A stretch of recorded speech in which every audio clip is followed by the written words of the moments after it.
Hello mga kudkod, isang magandang araw. Nako, itong alam niyo naman pag December, kabilaan talaga ang mga Christmas party dyan.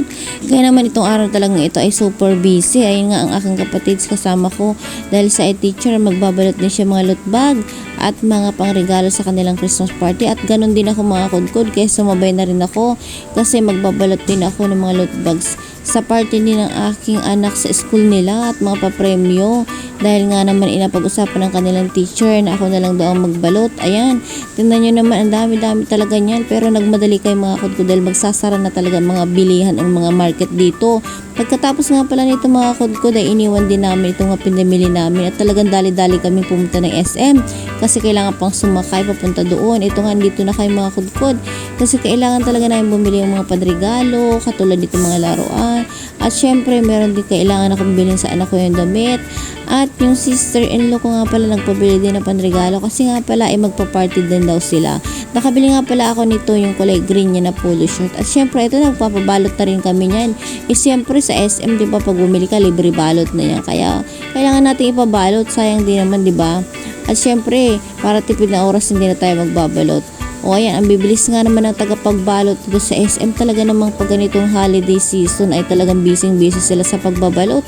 Nako, ang dami-dami nagpapabalot dito mga kudkod. Talagang sanay na sila mga kudkod ay nabubulol na tayo. At syempre, pag kanyang free libre, ayan lang mga kulay. So ito nga, babalutin na natin yan. Ako, may nabili nga pala kayo mga kudkod. Buy one take one na Tupperware. Ang ganda, ang mura pa. Kaya naman talaga napabili din kami ng aking kapatid at pang regalo ng aking hipag.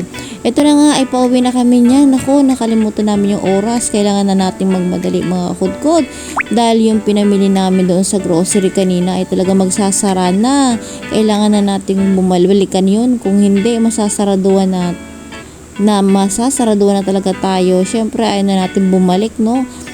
Pag ganito nga palang busy ang mga tao, nako, talagang kabilaan talaga yung mga bumibili. So ayan na nga, kailangan natin magmadali. Ang haba na itong aking dalang regalo. Ito nga pala yung aking sa pamangkin. Nako, hilig niya kasi yung baril-barilan. Ay nako, na-reveal ko na mga kudkod. Wishlist niyan mga kudkod.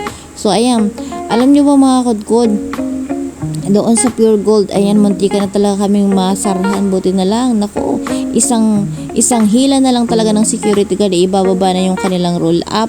Aba, buti na lang nakita yung kapatid ko na kumawa. Ito nga, naibalot ko na mga kudkod ang kanilang mga gift. Kaya naman, talagang ready to party na yan. At ito, tapos na yung party. Ayan, kinakain talaga ng anak ko ang mga nakuha niya sa kanilang party. Masaya naman ang mga bata mga kudkod. Merry Christmas everyone!